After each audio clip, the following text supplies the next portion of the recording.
Raider Nation, it's time. This is the Raiders Squad. Sponsored by Gametime. Everything Las Vegas Raiders every week. Covering all the big hits and game-changing plays from the Death Star in the desert. The way only the Locked On Podcast Network can. Commitment to excellence starts here. The Raiders Squad Show starts now. Hey, what's up? Welcome back to the second ever edition of the Raiders Squad right here on, obviously, the Locked On Podcast Network. And remember, if you like the content, make sure to hit that like and subscribe button. Also, you can follow us on our social media channels. You'll see below in the description where you can follow us and find us as well. And obviously, this is a new show. I'm joined by the OGs, Hugh Myers and Lincoln Kennedy, who I was just talking about before we got on. You could just tell these guys have worked together before because, listen, the chemistry is already there with them. And this is a new show that's on the Locked On Network. Of course, Q is still doing his thing as well, giving you that Raiders content daily. So this is just in addition to that. And also, we're going to be on twice a week. This week, it's Monday and Wednesday, obviously, at 7:30 a.m. But it's going to be twice a week throughout the year, throughout the season. So just giving you more Raiders content for Raider Nation. And guys, before we get started into everything, how'd you guys feel the first show went? I thought this first show was great. It's always fun to hop on here and talk with you and talk with Big Link and talk Raiders. I mean, especially about 3 weeks out from training camp, there's a lot of anticipation. There's a lot of excitement. I know Raider Nation is pretty lathered up and ready to see what it's going to look like under head coach Pete Carroll. And again, there's a lot of anticipation. So, yeah, I mean, the more the better. I think this is fantastic, and it's only going to get better from here. Well, I'm in a good place, guys, whenever I can talk Raiders football. There's no doubt about that. So, I thought it was good. I thought the show went good. I thought our chemistry worked out well. We got a long way to go. Obviously, it's going to be a long season, but this was a great start, so I'm happy with it. Yeah, and shout out to everyone that liked the video, that dropped a comment. We do appreciate you. And of course, if you're a new Raider Nation viewer, or I mentioned this in the first episode, a Raider Nation hater, we want you to join us too and listen to all the content. So make sure to subscribe to the channel. And we've got a lot to get to coming up on the show. We are going to take a deep dive into the Raiders defense this season, a couple of missing pieces, and of course, some changes as well. We're going to take a look into that secondary. There was a pretty big name that was tweeted out, or I guess it's on X now, so I don't know if you like say X'd out. I don't know. Okay, Twitter. It's always Twitter. We know what you mean. We know what you mean. Yeah. Okay. But yeah, Adam Schefter had tweeted out that TJ Watt could possibly be on the move. We're going to talk about how the Raiders could possibly be connected in that, or if we even believe that he's going to be moved at all. And we are going to take a deep dive into the AFC West as well. We'll let you know, who we think is the best, who we think is the worst. We're going to get into all of that. But I think we got to start off with the biggest news this offseason for the Raiders. In my opinion, it was when the Raiders made the move to get Geno Smith. And obviously, I think they got him for a pretty good price, right? They traded a draft pick. And I think that told us everything in terms of what the Raiders wanted to do moving forward. I think that told us that in the draft, they probably weren't going to draft one of the top ranked quarterbacks. And the Raiders did end up drafting a quarterback in the draft, but it wasn't who we kind of thought. However, I think this kind of just showed that the Raiders were looking for, a veteran quarterback, someone that could come into this Pete Carroll, Chip Kelly system, and they rolled with Geno. And I think the biggest question is, we've seen some great highlights, during OTAs and whatnot. Training camp is less than a month away. And it poses the question, guys, with the Raiders making this move, is Geno Smith a top 15 quarterback in the NFL? We'll start off with you first, Link. When I was doing my research for this, I was looking at the top tier quarterbacks and going through the rankings. Naturally, I think when a football mind, a football audience comes to view, they're going to automatically put certain names at the top, and which is rightfully so. You've got your guys like your Jalen, Josh Allen, and then you've got Patrick Mahomes. I'm slipping up there because I'm getting twisted on my words. But to answer your question, I do believe he's a top 15 quarterback. And I think he's right outside the top 10 because when I did my ranking, that's where he fell in my ranking. Now, mind you, I did not watch a lot of Seattle football over the last couple of years. So I can't necessarily go for what the analytic grade that I've seen in a number of spots that had for him. But I do know this after watching him in a couple of days of practice, after watching some older film on him. Yes, he's a veteran, established quarterback who knows his way around the football field, which bodes well for this young Raider team with offensive weapons, young offensive weapons at that. But as far as magnifying and producing and taking it to the next level, that has yet to be seen because as we talked about in our first episode, this is a team game. So you can't just put the emphasis on one player. But I do know this, and I've always said this, in order, you can win if you have a quarterback. And I think Geno Smith is in that top 15 tier as we're talking about. You know, the funny thing about it is every time I thought about Geno Smith before he officially became a member of the Raiders, I thought, Geno Smith, okay, that's cool. You know, but it was never anything that got me super excited and fired up until I started doing, like Lincoln just said, started doing a little bit more research. I read a couple of articles and, Geno Smith is a top 10 quarterback. I was like, wait, what? So I reached out to multiple people and they broke it down to me in a way that I thought, okay, wait, hold on. That makes sense. And then his shortcomings that he had in Seattle, especially last year, were for him trying to do too much, were him trying to feel like he had to put the team on his shoulders and he's trying to, force balls in the red zone, especially where you have to be careful. You can't be walking on eggshells in the red zone, but you also got to protect the ball. And so he did a bad job of that. He didn't have an offensive line to help out, took 50-something sacks last year. That was only second to Caleb Williams. That's not going to get it done. But now that you see that there is a run game, or we believe that there's going to be a run game, we see that there's weapons around him. Pete Carroll obviously knows him. I started looking at it and thinking, okay, I see where they're coming from. And, by the way, he's also a guy that's very accurate when it comes to the deep ball. And that's an element of this Raiders offense that has been missing for some years now. That's always been a staple of the Raiders offense. I don't care who the head coach was. I don't care who, the coordinators were. It was always, speed kills, get them down the field, take a deep shot. Geno can do that if he has the guys to throw the ball to, and he has multiple guys that I believe can get down the field. Now, obviously, they've got to develop their chemistry, right? They're not going to get that done in July. They're going to have to get that done in training camp preseason and into the regular season. But I think he does have an opportunity to be that top 15 and even closer to top 10, as Lincoln pointed out. Yeah, I think when you take a look at Geno Smith, the beginning of his career, a lot of things didn't go well for him. And I think when he got to Seattle, he was kind of in the perfect situation. And here with the Raiders, they're surrounding guys around Geno, and they're going to try to make it as easy for him as it can be. I think in terms of the O-line, there's still some questions there. I mean, a quarterback is only going to be as good as their O-line, right? Speak on it. I know you like that, Link. I know you like that. Speak on it. That's right. Talk about it. Yeah. We're going to do that definitely here on this show. But, I want to run through some names because I got to play devil's advocate here. Okay. We got to keep it real on the Raiders Squad show. So I'm going to give you some names and then you guys tell me if he's better than the quarterbacks that I name. And if it's a toss up, then that's cool too. Lamar Jackson. No. Josh Allen. No. Joe Burrow. No. Brock Purdy.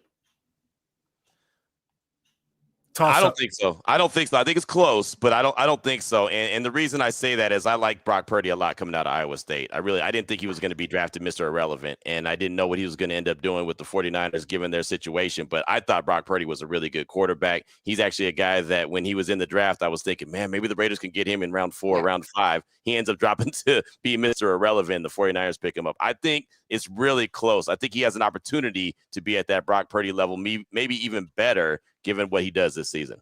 In my estimation, it's a little bit unfair of a comparison because the way I look at it, and I know we're doing it for conversation point, the way I look at it, when Brock Purdy got his start, he took full advantage of that offense and that system. Yep. And I'm not saying he's a system quarterback. I'm not going to use that phrase. I know people hate that phrase, but he took full advantage of that system. He went to his go-to guys. He went to McCaffrey. He went to his tight end and Kittle. He went to his wide receivers, and they ran a very simple offense. They were also enhanced with an offensive line and a stingy defense, which made it hard on opposing teams to not have to, do pass to keep up. So with that estimation, I think it's really close. When I evaluate these two quarterbacks side by side, I think Brock Purdy is on his way up. But as we've seen over the last couple of years, defensive coordinators have kind of got a little bit of a drop on him. and started to figure him out a little bit, started to figure out a little bit his tendencies, took a step back from all that success that he initially had. That match with injuries and other, circumstances is what it is. But I really think it's a close. I agree with you, Q. I think it's a close toss-up for me. Yeah, he walked into a really good situation. I apologize. But he walked into a really good situation where even at the weapons Geno had last year, they weren't all in place, including the offensive line, and the run game wasn't there. That's why if Geno's given that same opportunity, he definitely can be that guy. The other thing I'll say, as I mentioned, I like Brock Purdy a lot coming out of Iowa State. I always feel like Iowa State players are prepared to play in the league. And by the way, the Raiders have one in Darian Porter Jr. Just gonna throw that out there too. Yeah, we might talk about him a little bit later, actually. But I'll say this: I hate it when people hate on a quarterback that's good in a system, because as long as you're efficient as a quarterback, hey, that's a dub, right? And I think a lot of people were saying Brock Purdy got overpaid, but I think he kind of earned it. And the salary cap is always going to go up every year, so sometimes it might look absolutely ridiculous. I'm okay with y'all saying that that's a toss up. Jaden Daniels. Ooh. He's young. Yeah. I think Jaden's more dynamic. I think he's more of a dynamic player than Geno Smith is, but it's also only going into year 2 of Jaden Daniels, and there could always be a little bit of regression.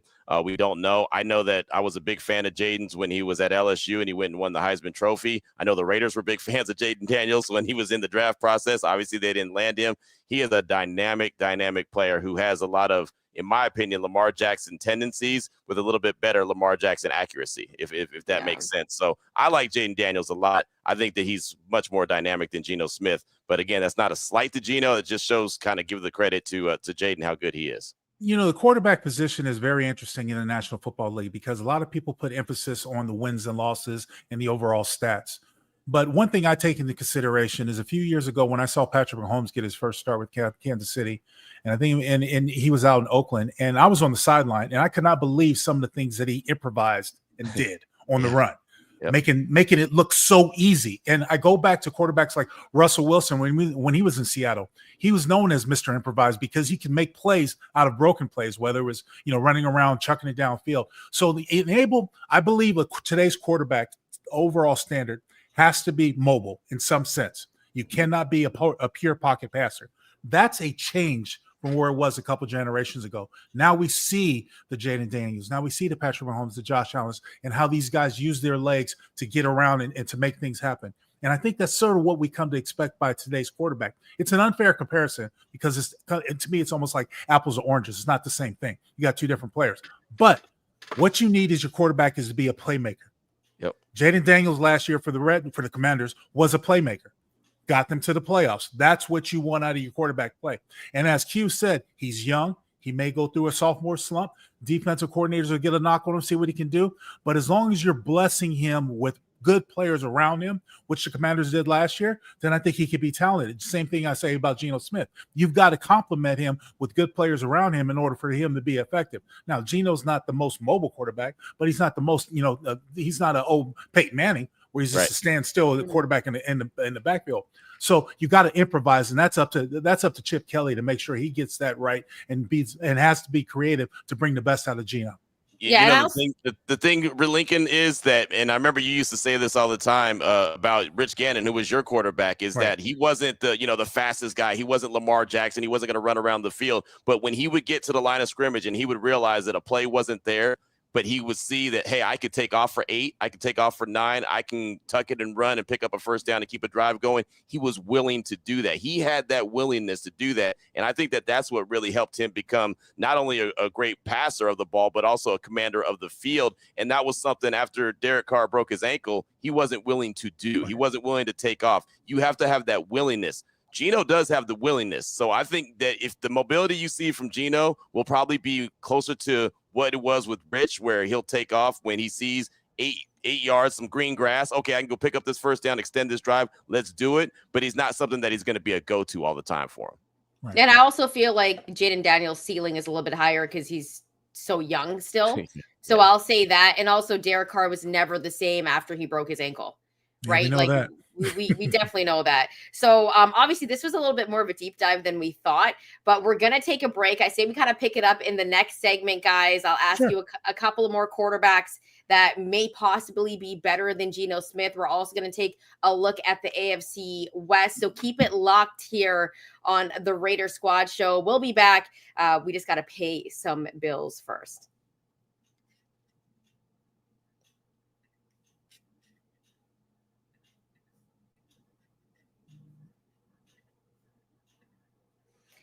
All right, summer sports are in full swing. And whether you're all about baseball under the lights, golf on the green, or high stakes soccer action, FanDuel is the best way to make every game more exciting. You're already following the action. Why not make it a little more thrilling? With FanDuel, you can get in on the game while your friends are getting sunburned at the beach.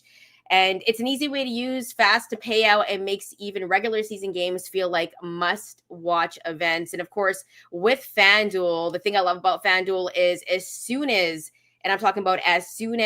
you win, it takes maybe like max 30 minutes for you to get your payout. So whether you're winning $50, $100, or $2,000, maybe even higher than that, if you are a big bettor, this is a great way to earn some extra little money on the side if you got a side hustle. But FanDuel, the great thing about them is I feel like not only do they have some of the best odds in the marketplace for a sports betting book, but you're definitely getting your payout pretty quickly, and that is absolutely amazing. And so make sure to check out FanDuel if it is available where you're at right now. If you're new to FanDuel, new customers can bet just $5 and get $150 in bonus bets if your first bet wins. Open the FanDuel app today or visit FanDuel.com to get started.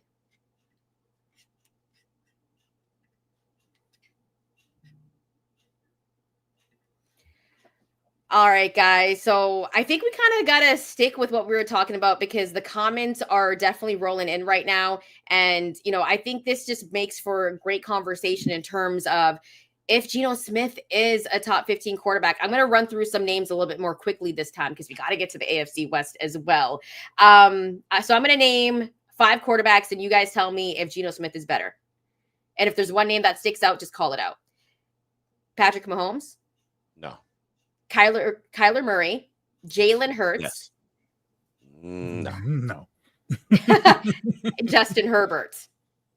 No. And now you got me on a sore subject on Justin Herbert, and we're gonna get into that in the AFC West though. When we take a deep dive into the AFC West, we will get into that. Hold on to that thought, please. Okay. I'm gonna name a couple more names, and these ones might be a little bit closer where I feel like Geno could make the top 15, but I think maybe some people might go the other way. You got Baker Mayfield, Tua Tagovailoa. Yes. Mm-hmm.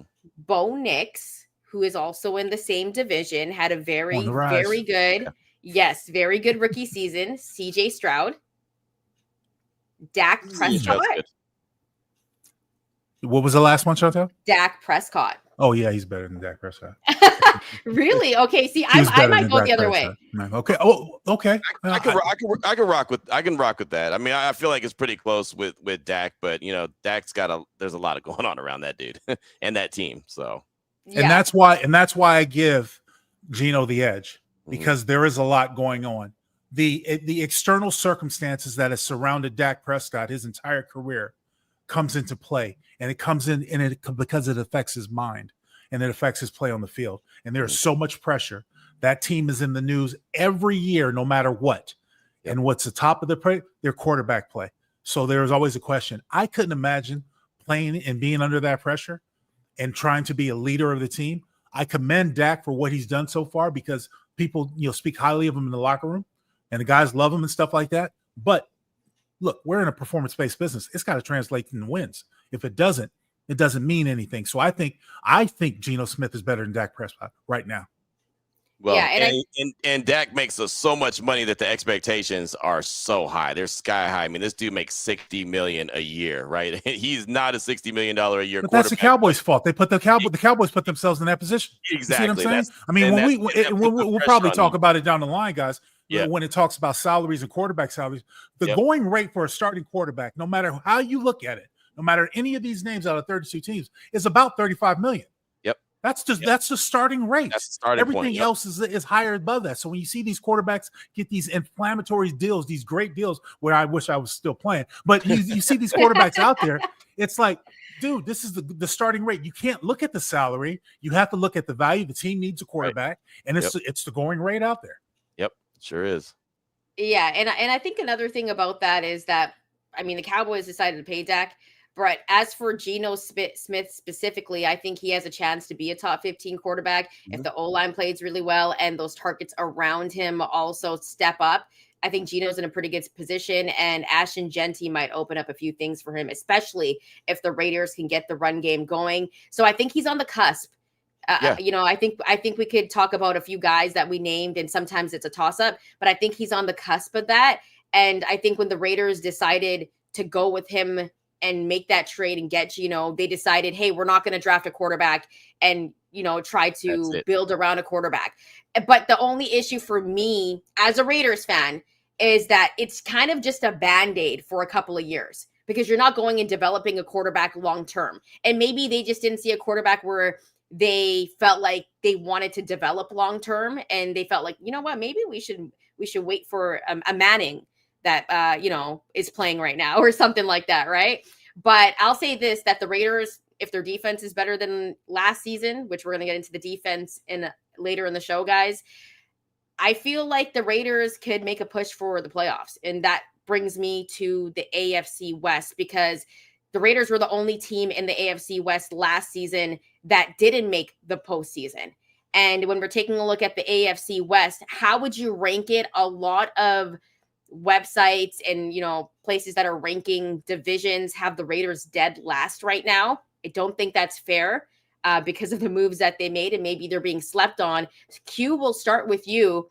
Where do you have the Raiders ranked in the AFC West, and who do you have ahead of them or behind them? I mean, I think you're fourth until you're not fourth, right? I mean, you're talking about a team that won 4 games last year. So that's why they're ranked as the dead last team, because they were dead last. They were the team that did not make the playoffs out of the AFC West. I think that the moves that they've made have definitely upgraded the team, but I feel like that the division is very difficult, right? I mean, we've seen with Kansas City, the run that they've gone on for a bazillion years in a row now, it feels like. Denver obviously has gotten better. Year 2 under Sean Payton, they make the postseason. Year 1 with Jim Harbaugh and the Chargers, they make the postseason. So I think that it's still Kansas City at number 1. I think there could be an argument for who's going to be, you know, number 2, 3. I think you can make an argument for the other 3 teams. They're close. But, I mean, the other 2 teams have proven that they made it to the postseason. So the Raiders have to prove that the weapons and everything that they put together this offseason are not just good on paper, but they're good on the field. And so I think that's, for now, I think the ranking is fine with them being at the number 4 team in the division, because they'll have their opportunity to prove that that's not who they are. I don't think they'll end up 4th when it's all said and done this year. I think that the division will be – I don't think they're going to get swept by every team in the division like they did a year ago. I don't see that happening. I don't think Pete Carroll's going to allow that to happen. I feel like this is a year that the Raiders could get the first victory ever against Kansas City in Allegiant Stadium. And I know that comes week 18. That might end up being a game that decides, do they make the postseason or not, similar to 2021 when they beat the Chargers at Allegiant Stadium, the final game of the season. That could end up playing out that way, but there's a long time between now and then to decide that. So I honestly think that the Raiders at number 4 in the division is fair, only because they're coming off a 4-win season. The Raiders are at the bottom looking up.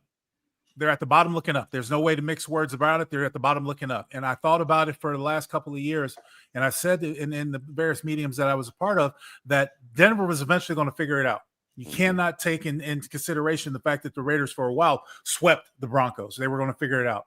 They got themselves a new quarterback. Now they've got touted one of the best defenses, in my opinion, in the National Football League. And the Chargers aren't that far behind them as far as defensively going. So, but the Raiders are at the bottom looking up, and they have to beat those teams in order to raise their status. Look, no one has figured out the challenge or the puzzle that is the Kansas City Chiefs. Last year, the way they won football games just absolutely blew my mind.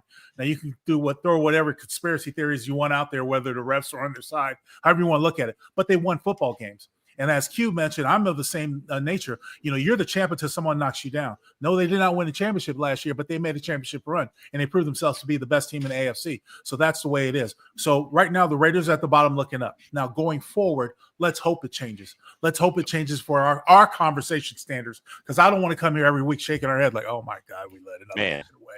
That's why you go through the team building exercise. That's why you go through the OTAs. That's why football has expanded to a year-round sport instead of being 6 months on, 6 months off like it used to be. So that's the challenge for the Raiders and the staff. But all things have to come together because it is not going to be an easy fix. The teams that I mentioned before, Kansas City, Los Angeles, and Denver, are all better from a year ago. And they made some changes from a year ago as well to make themselves better. So the Raiders have got to find a way to get in line, got to find a way to compete. But most importantly, when it comes to Sundays, Mondays, Thursdays, whenever, they got to find a way to win. Yep. Yeah, I don't think Kansas City is going to be as good. I don't think they're going to win like 15 games this season, right? They made a couple of changes, but they're still, the top of this division, in my opinion. And Denver is right behind them.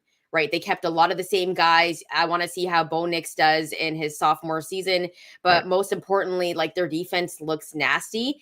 The Chargers, I'll say this about the Chargers. We know how good Justin Herbert is, but we actually don't know because it's like we're waiting for him to take that next step. Here's the thing. They let Palmer walk. And then you're asking a rookie, your second round pick, and Trey Harris to be that guy. Right. There's a bunch of questions there. And you let a guy like, Asante Samuels Jr. go. Like, this is not the same team. This is not the same team as last year. I've always said that the Chargers had all of the pieces and they honestly could have surprised a lot of people the last 3 years. They didn't. And that's because they're still waiting for Justin Herbert to take that leap. But I feel like I think the Raiders could possibly be better than them this season. I'm going to say it right here on the show, because if the O-line gets figured out and Geno Smith plays like a top 15 quarterback, like we discussed, he has all the pieces. I don't care what anybody is saying. I think he has a good receiver group. I think there's talent on this group. I think people are sleeping on them. And so I think they might make some noise for being at least third best in this AFC West. And I think a lot of people might kind of be sleeping on them because I'm not sure about this Chargers team. And the more I think about it, it's like, why haven't we seen Justin Herbert be that guy for them? Like we've supposedly have been waiting for, like, we just haven't seen it yet.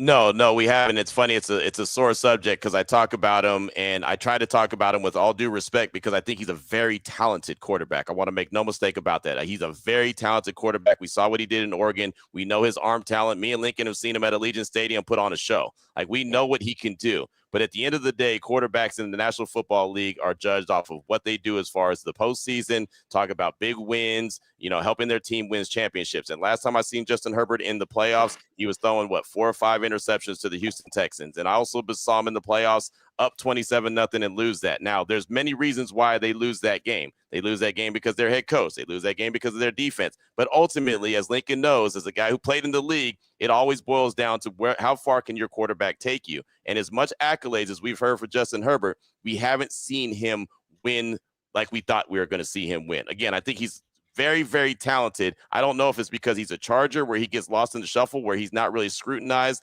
like a Josh Allen is scrutinized, or like a Lamar Jackson is scrutinized, or even a Jordan Love is scrutinized. Hell, Jalen Hurts, right? All these guys get a lot of scrutiny unless they get it done. Like Josh Allen's kryptonite is what? The Kansas City Chiefs. You can't get past them. Lamar Jackson's won multiple MVPs, and they say, yeah, well, he hasn't done it in the postseason. He can't get over the hump then. So there's so much criticism about quarterbacks that have accomplished things. And then you look at Justin Herbert, you're like, oh, it's not his fault. So I've had conversations and I've seen write-ups about from ESPN.com, like Dan Graziano talking about, well, let's see if Justin Herbert's protection will take care of him this year. And I was like, it feels like that's already a built-in excuse for him not doing what he's supposed to do this year. And people think it's me hating on Justin Herbert. It's not that at all. It's the reality is he hasn't won anything substantial to give him the accolades that he is that guy. He's an elite quarterback. He's got elite talent. He hasn't shown to be an elite quarterback yet.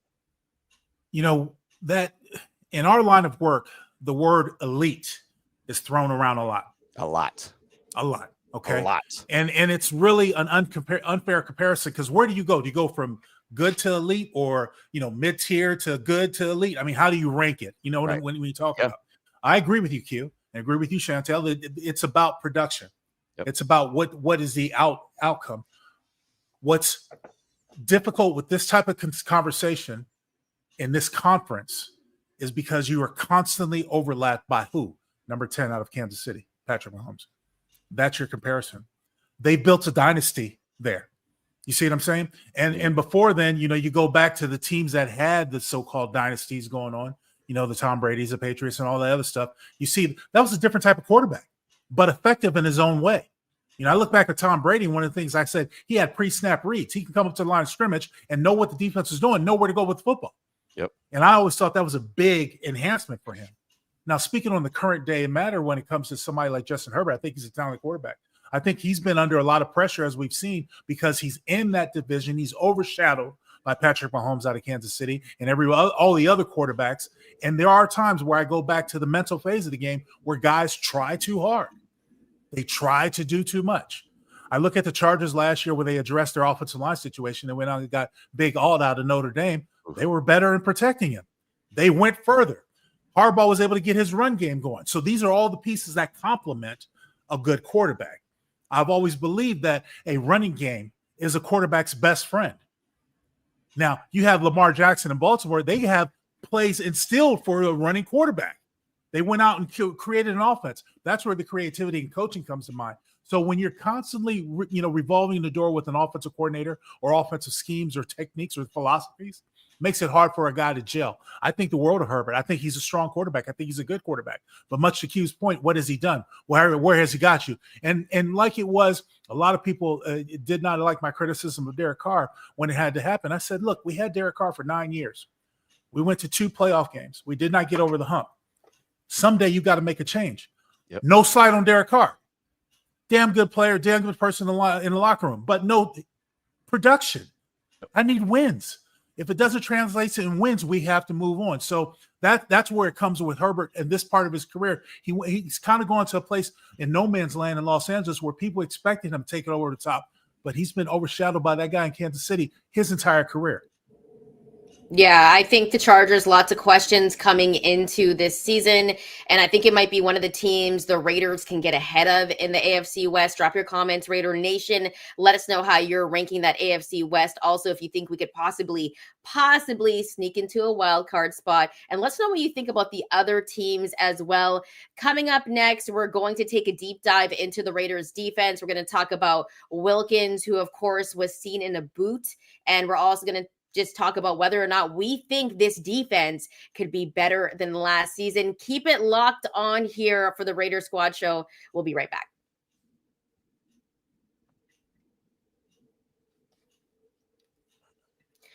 All right, guys, we kind of talked about the defense last year, and we were all drinking that defensive Kool-Aid because, it was probably one of the best Raiders defenses we had seen in over a decade, in my opinion. And now we're heading into this year. You still got one of the best defensive players in the league in a Max Crosby. And it poses the question, will the Raiders defense be better than last year? And also keep in mind, Christian Wilkins injured last year. We need him on the defense this year. And he was seen in a boot just this past week. So, Link, we'll start off with you. Do you think this defense is going to be better than last season? And should we be concerned about Wilkins? You should be concerned about Wilkins. I'll start with that point, mainly because we need push in the interior part of the defensive line. You know what Max Crosby and hopefully Malcolm Kuntz can do on the outside, and maybe Tyree Wilson as well on the outside. That will dedicate a lot of attention from the offensive line and offensive philosophy, but you need that internal push. So you got to have what I've seen over the last generation, guys, is that teams that have a standard or a good rotation at their defensive line, keeping them as fresh as possible for 4 quarters, makes them more effective, especially in the second half of the game. And I think that needs to be done for the Raiders. They have to have what I call those block eaters. Q is familiar with that term. You got to have those block eaters, but those guys that are effective that can beat that one-on-one defensive tackle versus center, defensive tackle versus guard sort of combination to push the pocket. Because most quarterbacks in today's standard, they don't necessarily run outside. They're going to push the pocket inside and try to find a lane to throw it inside. So you got to have that push where you push them off their block, as we call in the industry. So that is a concern, and it's a concern because this type of injury, from what I know about it, can be somewhat nagging. Yep. As guys get older and guys get bigger and stuff like that. It could be a nagging injury, and so one of my sayings: you can't make the club in the tub. There's sometimes where, as though he is a force and will be a force when he's on the field, He's nothing when he's on the sideline. He's no good to us, but a person look that takes up a jersey spot and stuff like that and costs against the cap. So that's what I'll say about that. And moving on to this defense, I have my fair share of concerns about this defense. Do I think there can be good? Absolutely, without a doubt. But there are questions that we'll talk about, questions in the secondary. There are questions at the linebacker position. There are questions unanimously at this defense. And the type of defense that I've come to know what Patrick Graham likes to run, does he have the players that can run it effectively in this division, in this league? That's a big question mark, and that's something we'll get into. But I do have some questions. I do think they can be. Of course, I'm optimistic. I'm positive, but you got to show me. I'm from Missouri right now, the show me state. You got to show me. Don't talk about it. Be about it. Show me what you can do. So they got to go out there and put all the pieces together. Yeah, there's no doubt about it. Lincoln hit it right on the head. There's definitely concern when it comes to Christian Wilkins. Pete Carroll, his words, not mine. It's been frustrating, right? Trying to get him back from his injury. I mean, and it's just like Lincoln said, it's a nagging injury. So it's frustrating. It's one of those that takes time. It's challenging. Another Pete Carroll phrase that he used for it, challenging. So they're taking their time with him. He was seen in that walking boot at Kyle Van Noy's charity golf tournament. And so, that's something that he's had on and off. And obviously they're taking very as many measures as they can to make sure that he's as healthy as possible. But yeah, that's going to be tough, and he's going to be needed, right? The good thing about it is if he's not, like the Raiders gave Adam Butler a 3-year contract extension. He earned that after what he was able to do last year, stepping up and filling that void that Christian Wilkins left when he went down and was on IR, right? Jonah Laulu, right? He was a guy, young dude, right? He's going to be required. More is going to be required, like Max Crosby always says, from other guys to step up, which goes to Lincoln's point about the questions on the defense, because there's a lot of young. There's a lot of youth. Right now, we could not tell you who the starting cornerbacks are going to be for the Raiders. Like, I could not tell you. I want to say Jacorian Bennett's going to be one of those, but I can't tell you that right now. I can't guarantee you that. I saw what he did last year until he got injured and hit IR. And now it's a different staff in place. And I've seen the guys like Eric Stokes out there. I've seen guys like Darian Porter out there. I've seen Jacorian Bennett out there. I've seen DeCam Richardson out there, but I don't know who the starting corners are going to be yet. Right. And is Malcolm Kuntz going to come back from that ACL tear? Is he going to be what he was at the end of 2023, or was that just a blip on the radar? Right. I think that he has an opportunity to be that guy. I feel like he can be the running buddy across from Max Crosby, but until he does it, until he shows us, like Lincoln just pointed out, we actually don't know. I believe in Malcolm a lot. If you're going to have a torn ACL, tear it in the preseason and have a whole full season to recover because you feel like you're better. But as a guy who's had 2 torn ACLs, I know a lot of times mentally you may not be 100% back where you need to be. And so your push off, your jump off, your get off might not be as quick as it normally would if you never had that injury. So that's going to be something to monitor. There's questions on the defense for sure. It's a pretty young team on the defensive side of the ball outside of the linebacking room. Yeah, I think the Raiders should have concern for a guy like Christian Wilkins, because if he's not able to start the season, I think that's going to say a lot, because we're counting on him. He's one of the biggest pieces on this defense. So seeing him in a boot just before training camp makes me a little bit nervous, but at the same time, take your time, right? Get better and hopefully be ready for the start of the regular season. It's just that secondary that I have a ton of questions on, because it's like no more Nate Hobbs and you got the young guys. And if I'm a quarterback, and as you guys know, you take shots at, throwing into the secondary. You got to take those shots, especially if you have an elite receiver that's your number 1 or number 2, you're going to go for it. So I think the Raiders secondary will be tested, and it's going to be interesting to see who kind of steps up. And, there are a lot of young guys that might actually surprise us. And I do like a guy like Eric Stokes. So hopefully, he's one of those premier defenders on this team. I've got hope for that. But at the same time, when you take a look at a guy like Darian Porter, very, very young. So in a secondary, I feel like that could be a cause of concern. But as you know, Pete Carroll has developed some of the best corners when you think about Seattle. So I'm kind of not really too concerned about that in terms of development, but some questions on the Raiders defense, and hopefully they'll be better than they were last season. One question for you guys both before we get to the next segment: if this Raiders defense doesn't get Wilkins back at the start of the regular season, right? Say he misses 3 weeks or so, or maybe longer. Like we don't actually First know. 4 games. Yes. Okay. There we go. First, maybe he starts on the PUP list and he misses the first 4 games. I'm just throwing that out there. yeah, right. That's a possibility. And the Raiders struggle in the secondary because we got to remember that these are very young guys. What type of impact will that have, especially with, a new offense, a new Chip Kelly system? Like, how will that kind of make the start of the season? It's And we'll going start to off make with it you. difficult. They'll make it difficult. They'll just put more pressure on the offense to go out there and put up points on the board, right? And I mean, it's all about complementary football. That's how you win games, is complementary football. The offense does their job, the defense does their job. But if one of those sides of the ball is not doing their job, it puts more strain on the other side of the ball. So, I mean, for example, last year, Denver was second when it came to points per game that they gave up defensively, at just over 18 points, right? Philadelphia was number 1. They won the Super Bowl. The Chargers were number 3, right? They gave up 19, and I think Kansas City was 5th. They gave up 20. The Raiders, in an instance, was 25th, and they gave up 25 points per game. Like, you know what I mean? Like, that's a big gap. That's going to be tough. And the Raiders' offense last year only averaged 18 points per game. So if you're giving up 25, to win, you got to get 26, right? And so, I mean, that's not easy to do. So it's just strain. It always is going to go back to complementary football. That's why you need everyone, all hands on deck, and you need the defense to be able to complement the offense and vice versa. Walking into last season, I remember having a conversation with Antonio Pierce. He was saying, look, I know the offense isn't there yet. It's a work in progress, but I'm going to rely on this defensive special teams, the other 2 phases of the game, to keep us on top. The Raiders were competitive.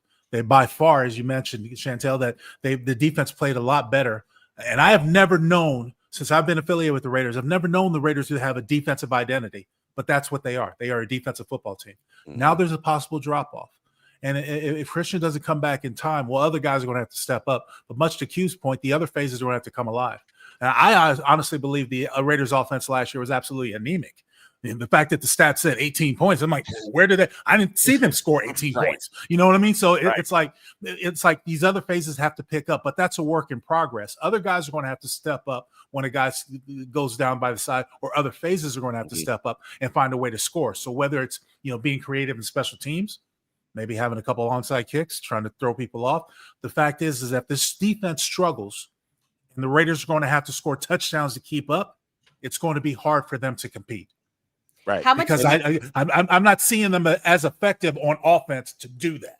Right. Well, and that's why they're going to need the run game too, because they were 32nd in the run game in everything last year. Yep. Everything was 32nd in the run game. So one way to help out your defense is also hold on to the rock. Right. So if you're able to control the clock, you're able to run the ball. Ashton Genty, Raheem Mostert, Zamir White, right? Whoever, Sincere McCormick, whoever that's going to be. If you're able to have an effective run game, you're effectively helping the defense by them staying on the sideline as well. And that's going to eliminate the opportunities that the other team's offense has to have the ball. So it all goes hand in hand. And it goes back to what Lincoln said and what I said about complementary football. The left hand takes care of the right hand has to take care of the left.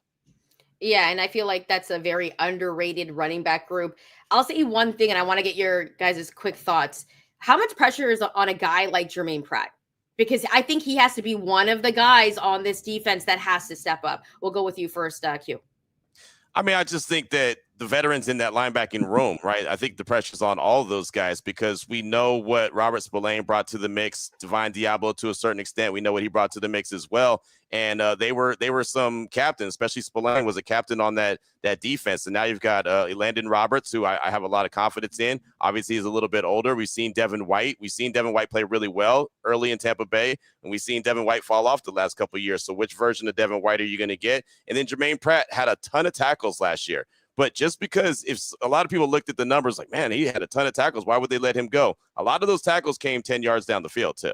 A lot of those tackles came chasing the play, not as opposed to making the play. So I think all those guys in the linebacking room have a lot to prove, and that could end up being the part of the defense that you look at and say, are they doing their job, right? Is the defensive line doing their job and being the block eaters that they need to be so the linebackers can cut downhill and make plays? That's going to remain to be seen, but they're going to have a tall task on their hand in that linebacking room in general. Yeah, the linebacker hole there's a big hole to me because Spillane offered a lot of stability and promise and consistency being out there in the football field, and a lot of space he had to manage. When the Raiders get in trouble versus the run game, what they do, they like to load up the line of scrimmage. They load it up with multiple defensive linemen where they cover up all the offensive line. I call it a double eagle look. I don't want to get too technical, but anyways, they fill up the offensive line and try to free up those linebackers. It's going to be incredibly important for these linebackers to understand their spacing and their timing, and more importantly, what their responsibility in that defensive play call. And I think that's a lot to be questioned. When you get with some older guys, the biggest question mark I have is stability. If they get injured, who's backing them up?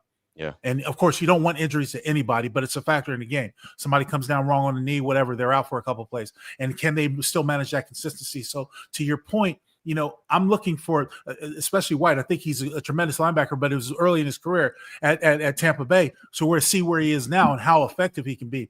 This defense, from what I've seen so far, is playing with a lot of energy. And I saw that last year. Of course, we're only in shorts and helmets, so it's only something that you can take. But I'm hoping that they can keep that moving, because that is an influence for this team. Yeah, analytics or not, I think we just have to see them on the field. We got to see how this comes together, and we got to see. Go get the ball. Show me. I'll tell you, if there's anything this defense has to do to be successful, is get the ball. Yeah. They forced 10 interceptions last year. That's it. Only 10 interceptions and 3 recovered fumbles. They created 13 turnovers as a defense. That is it. When Pete Carroll and the Seahawks won the Super Bowl, they had 28 interceptions. Just saying, Lincoln knows when he played, right? Willie Shaw used to say 20 interceptions. 20. Absolutely. Eric Allen, who's going into the Pro Football Hall of Fame, said, Q, every year, Willie Shaw would say, I need 20 interceptions. Who's going to go get them? And all those guys would be bloodthirsty Pirates going after that ball. The Raiders don't have a habit the past handful of years of going and getting the ball. That's what made Jack Jones so exciting for Raider Nation, because he was the guy that see ball, get ball like Charles Woodson, but he unfortunately got burned too many times. And you see he's not even on a team right now. So that lets you know what's going on with him. They don't create turnovers. If you want to win games, you have to win the turnover battles. That's simple. Speak on it, Q. Speak on it. Yeah, man. Get your hands on the ball, guys. Also, drop your comments. We might read a couple of those comments on the show. Coming up, we're going to talk about some trade rumors. We'll talk about if the Raiders may possibly be interested. That's coming up next here on the Raider Squad Show. So keep it locked on the Locked On Network.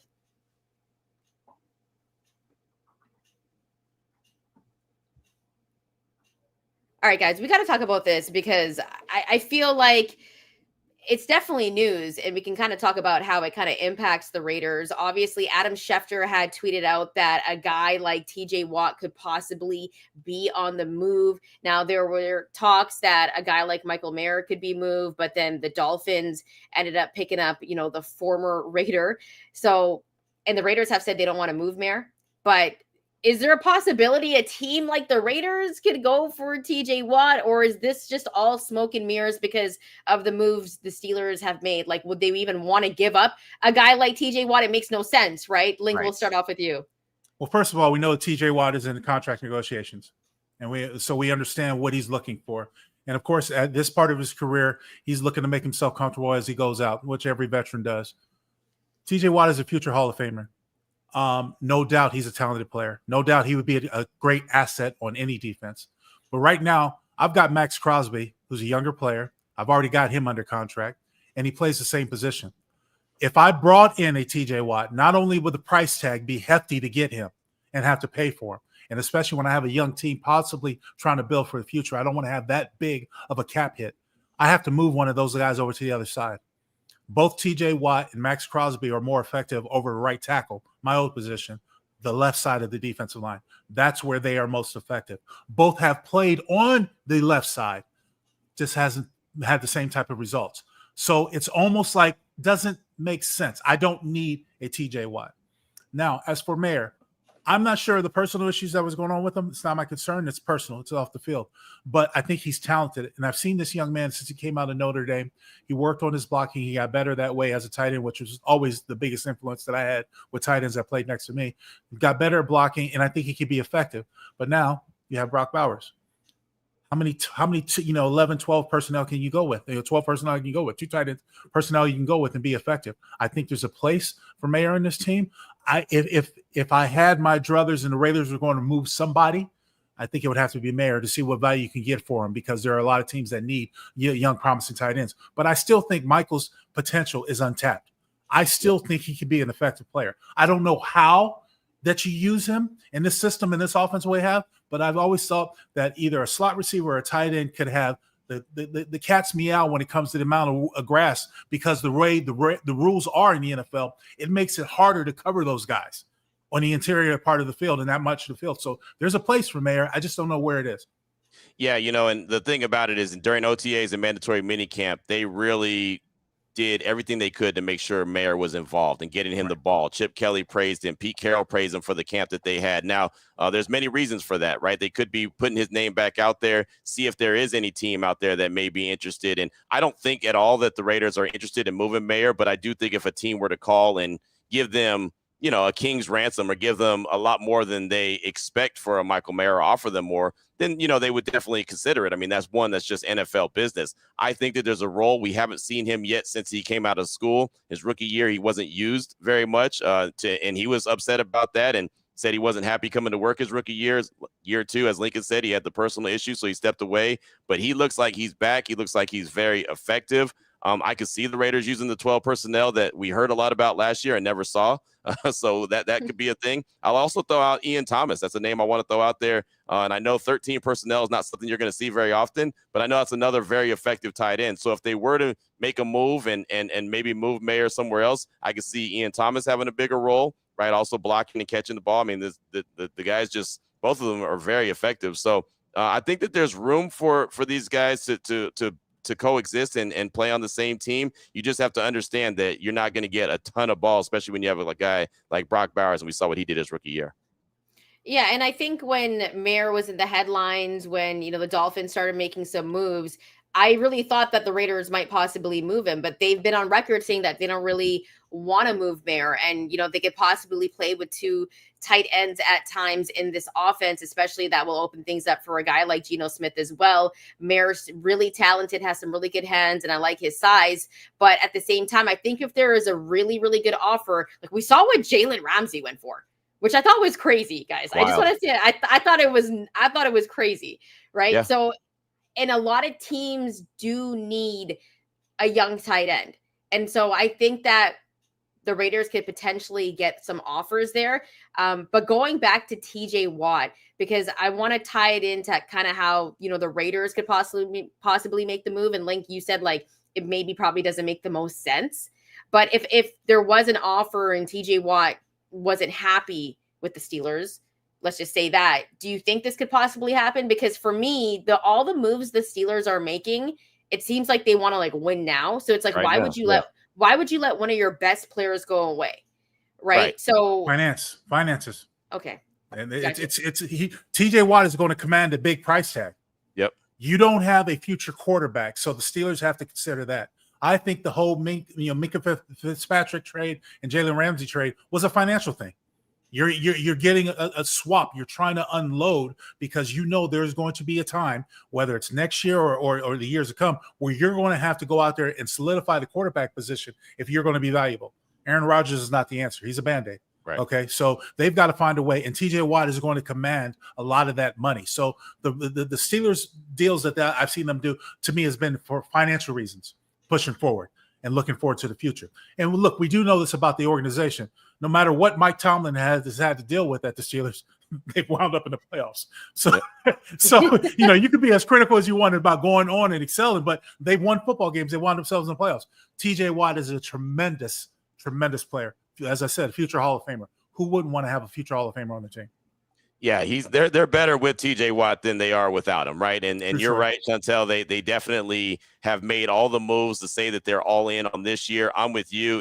It seemed really strange that Adam Schefter's talking about teams believe that TJ Watt's more available, but to Lincoln's point about it being financial, it is. I think that the Steelers are going to do everything they can to make sure that TJ stays there in town. He's supposed to make $28 million this year, so that's nothing to shake a stick at. But then again, it's not the $40 million that Myles Garrett's making. Right. So, I think that they'll find a way to work it out. They're paying Jalen Ramsey almost $26.6 million. They're almost paying him his whole salary for this year. Honestly, I'd rather have TJ Watt at $28 million on my roster than Jalen Ramsey. I think he's more effective, but that's just me. So they've obviously made the moves that they've had to make, but we'll see. I don't think that it makes sense for TJ Watt on the Raiders because everything that Lincoln said about Max Crosby. I think if you're going to make some kind of move, it would probably be for a veteran cornerback that you thought was a really good one that can go and complement Max Crosby, getting to the quarterback and, making his life that much more easier. But I just don't see that move out there at this stage of the game. So I think that the Raiders kind of stick where they are right now and go into training camp and see what they can do. Do you guys see them making a move to getting a corner or kind of beefing up that secondary a little bit with the veteran? Who do you get? That's the thing. Like, I mean, it sounds good on paper, but it's like Jair Alexander's in Baltimore. Jalen Ramsey's now in Pittsburgh. I mean, Stephon Gilmore's out there, so I guess you can go after him. But outside of that, I mean, who else is there? Ultimately, what you have to weigh is if you go after an established veteran corner, they're going to want a lot more money than you plan on promising paying. That you really want to pay them. And more importantly, the Raiders it hasn't worked out to their extent. When you brought in Marcus Roberts and stuff like that, older guys that had established themselves at the cornerback position weren't playing as effective as they were. And even when free agency became, available, there was part of me that thought sometimes when guys take on free agency, they don't play as effective after they get that new contract as they did working up to that contract. And so that diminishes a little bit of their shine. So with that being said, I do think the Raiders are searching. They're going to probably wait till after training camp to see maybe who gets released as far as a cornerback. But if there's a play out there to make, they make on defense, I think it has to be in the secondary. Yeah, I actually like Gilmore, and I thought the Raiders would kind of go after him. But I don't know what the asking price is going to be for a guy like Gilmore. Right? Because that's a big name. That's a big name. They're going to have to pay up. But I do believe the Raiders have that cap space, right? They do have that cap space. Yeah. They had one of the largest cap spaces coming into free agency. But I think they've made the right moves. I don't think they want to. I think Pete has an idea of what he wants to do. Spytech does as well. And I don't think they're just going out spending all this money on big names. And I actually think that's a good thing because they're just trying to build within and bring in the right pieces, bring in the right character guys. But I think if Gilmore is there and the secondary has issues early on, I think it's something that they have to look at because when I take a look at the defense and, we talked about the defense, the secondary is what kind of concerns me the most because there is guys, at linebacker like Wilson that can step up as well. And we want to see what he does at this point in his career. But that secondary guys, I think there's a lot of questions and we're going to learn about them a lot, especially during the preseason. And we'll see what happens, but go ahead, Link. One last caveat before we move on. I was heartbroken when we lost Nate Hobbs. I love Nate Hobbs. I thought he was one of the best nickel corners in the league and playing that position with that amount of space in the center part of the field and being effective in the run game as well as the pass game. I thought he was an all-star to come. So I was actually absolutely heartbroken when we lost him. Yeah, I think for me it was Rob Spillane. That's a huge loss, not only as a player, but as a leader. Yeah. Especially for that defense. So to me, losing, Spillane and Nate Hobbs and then having all these young guys, the exciting part about it, though, is one of those guys could possibly step up and could surprise. Yeah, it could surprise all of us. Guys, this was our second show. So if you liked it, please hit that like and subscribe button and also follow us on our social media channels. We're going to be on twice a week throughout the year. Link and Q, they're very, very busy. So hopefully they'll be able to hop on all of the time, but they're the OGs of the show. So they're going to be very busy during the Raiders season, but they're also going to be bringing you some of the best updates and content. And Q, you're still going to be doing your thing daily. Nobody get worried. I know people were like worried and concerned. They were like, what is going on? So just to be clear, this is just extra added content. And obviously Q's done a great job with this channel and growing the fan base for Raider Nation to come here and kick it with us. But second show down, guys, we're going to be back next week on Monday. And so far, I love the Raider Nation talk.